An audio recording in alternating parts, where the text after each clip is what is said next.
Hey everybody, welcome to Pop Culture Philosophers. I'm Rockin Robbie Billups, and it's time for the weekly pop culture wrap-up.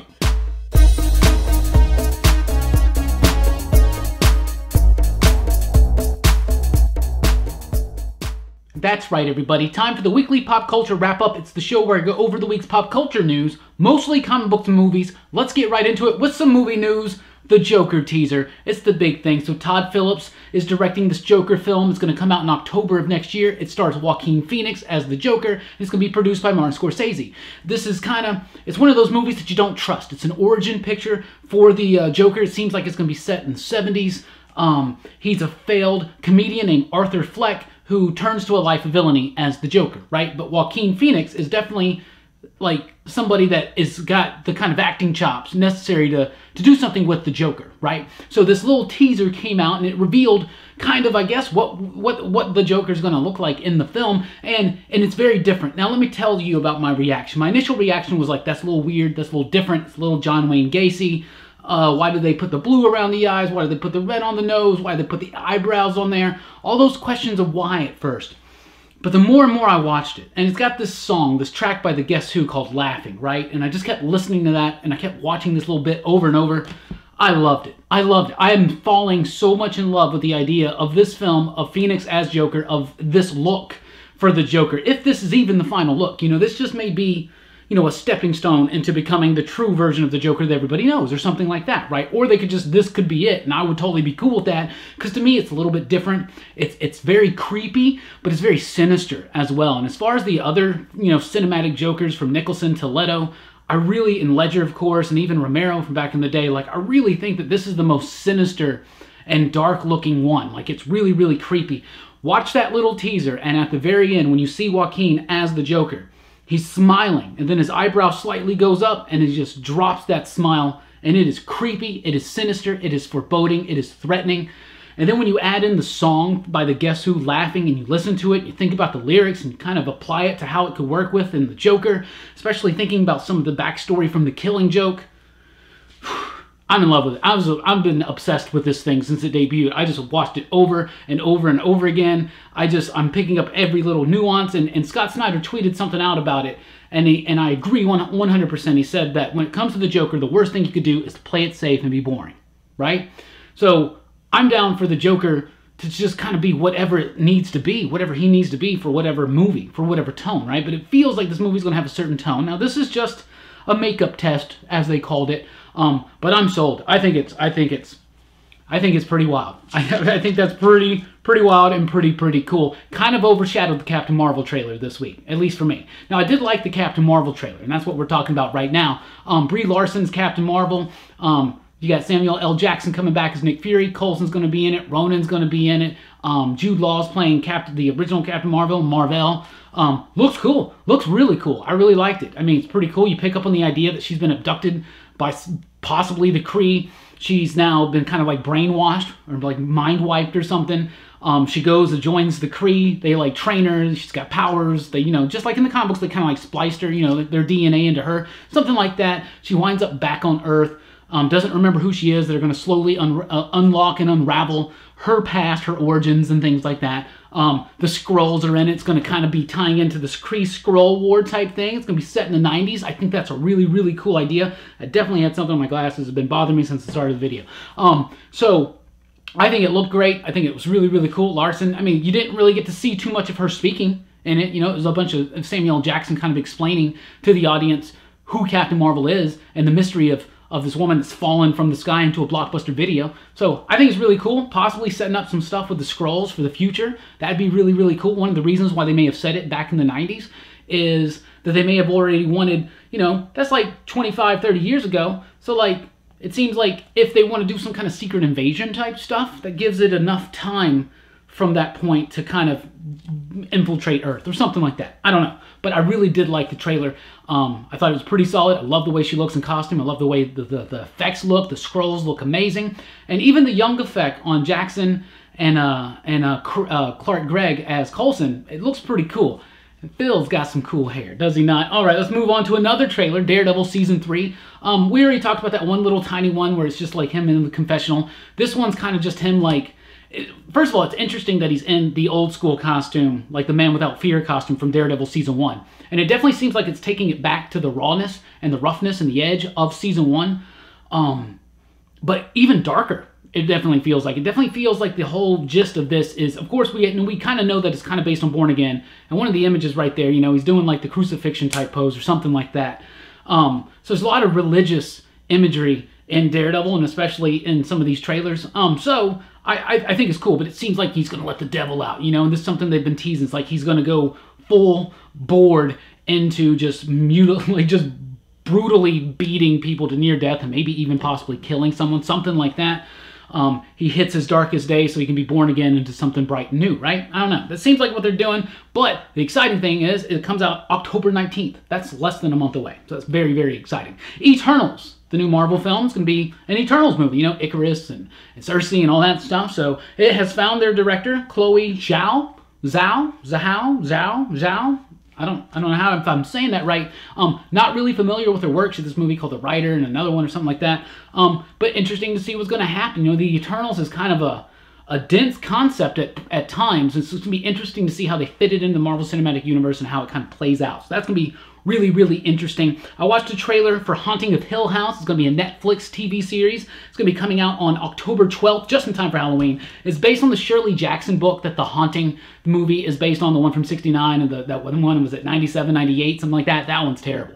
The one from 69 is pretty dope. I've never read the book. It definitely should.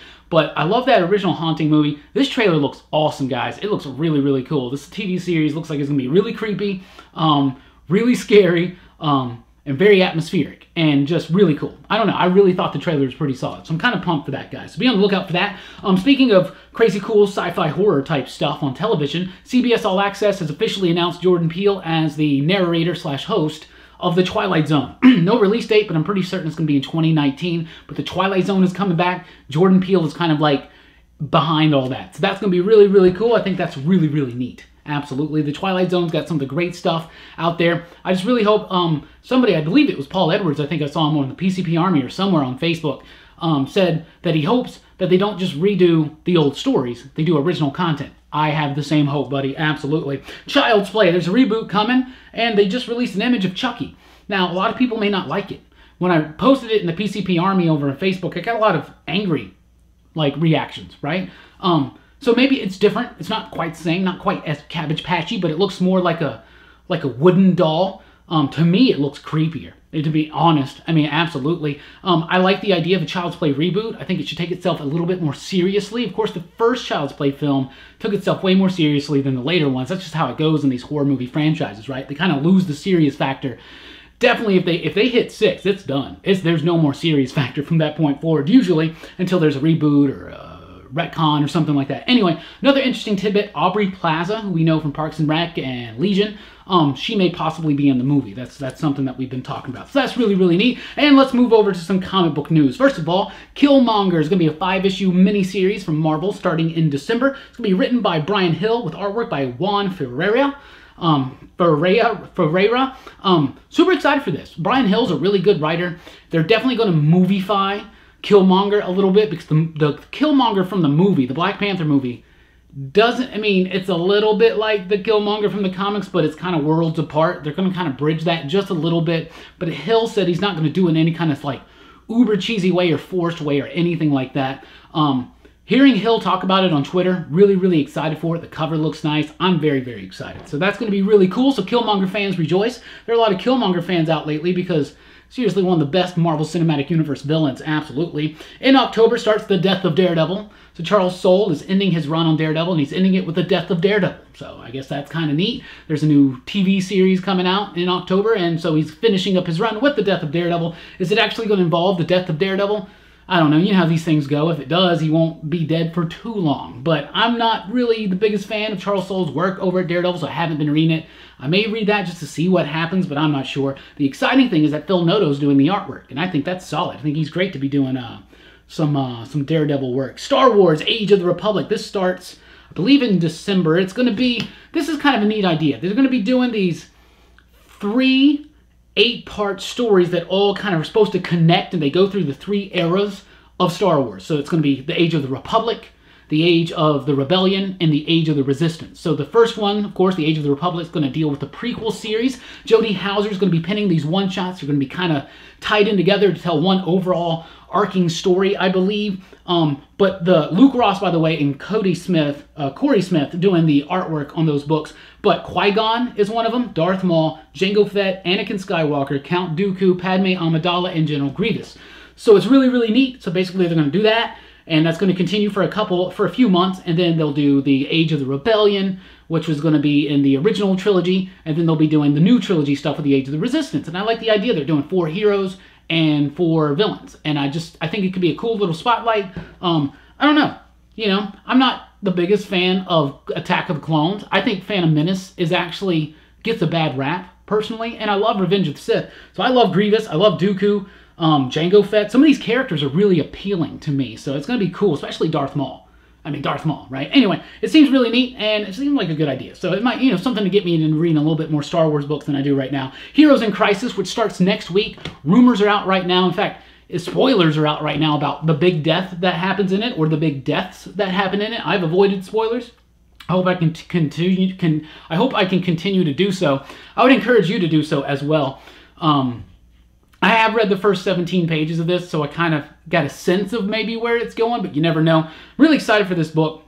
It's also added in 2 issues, so from 7 issues to 9 issues. It's also added Mitch Gerads and Lee Weeks as the artist. So Lee Weeks is going to be jumping in on like issue 3, and Mitch Gerads, I think, is doing issue 7. Clay Mann's going to be doing the rest of them. Really exciting. Apparently there were going to be like 2 one-shot specials that may have been released during the duration of Heroes in Crisis, and it's just basically been folded back into the story, is the idea that I have picked up from what I have read. Boom Studios has gotten the Buffy rights for 2019. No writer, no artist, nothing announced yet, no direction, but Boom Studios, just like they got Firefly from Dark Horse, they're getting Buffy from Dark Horse. It's going to be interesting. They're definitely going to be able to re-release some of Dark Horse's content and material, so it'd be nice to see some new omnibuses come out. That really kind of sucks because Dark Horse just finished up these little tiny, smaller versions of the Season 8 omnibuses, and I thought they were really, really neat, and I was looking forward to get 9 and 10, but of course they won't be able to have the rights by the time that comes out. So I don't know, it'd be cool if Boom would continue on with that. I don't know if they will. But anyway, I'm a big Buffy fan, so it's kind of cool to see a new fresh take, a new direction. I think the Buffy comics, I honestly haven't been reading them for like the last year and a half or so. I read Season 8, I read Season 9, I read the beginning of Season 10, and that's when I fell out of it. It gets a little silly, it gets a little overwrought, at least in my opinion, but I'm definitely going to sit down sometime soon. I just recently this year finished another rewatch of Buffy. I do that like every few years, so I'm a huge Buffy fan. But no writer or nothing like that announced, but I'm very excited for that announcement and see what happens. Fantastic Four, Alicia and Ben are getting married. It's going to happen in issue 650, which is actually issue number 5. And there's also going to be a Fantastic Four wedding special, so Fantastic Four fans definitely want to check that one out. Gail Simone is going to be joining Dan Slott there on the scripting, and Laura Braga is going to be doing the artwork. So that's what we got for you this week. Thank you guys so much for watching the video. What's coming up here at PCP? Well, tonight at 7 o'clock Central, it's the Robbie Rants Live. It's our weekly live stream that we do here. Very fun stuff. I have a lot of fun. We talk about the upcoming comic books on Wednesday. Like Heroes in Crisis is one of them we'll be talking about. And we have a lot of fun just talking about pop culture. We do a little show and tell and toys. We talked about cereal and football a lot last week, for instance. I don't know. We just have a lot of fun. So please do join us tonight at 7 o'clock Central if you are able to on the live stream, Robbie Rants Live. Tomorrow, a new movie Monday. We'll be talking about the DC animated film Batman Under the Red Hood.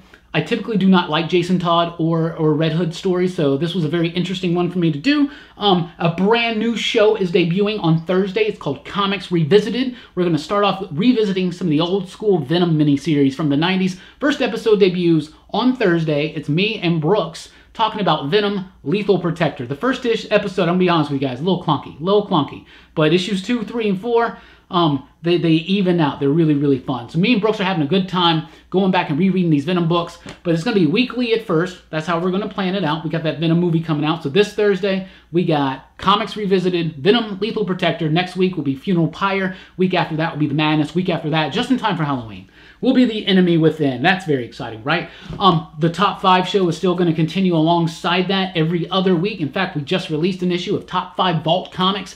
This list is definitely destined to change because Vault's still very early in their publishing career, but it's definitely, they've made an impact on the industry already. They're doing amazing work over there, so I picked 5 series from them that I wanted to spotlight right now. So if you want to know more about Vault Comics and check out some of those books, go check that video out, Top 5 Vault Comics from Robbie's Top 5. Just released last Thursday. It's out right now. Oh, and Patreon supporters, which you can be over at patreon.com/PCP, you will have Comics Revisited tomorrow. So, very exciting news. We got lots of excitement happening here at Pop Culture Philosophers. Thank you guys so much. I hope to see you tonight on the live stream. Thanks for rocking with us. Keep on dreaming.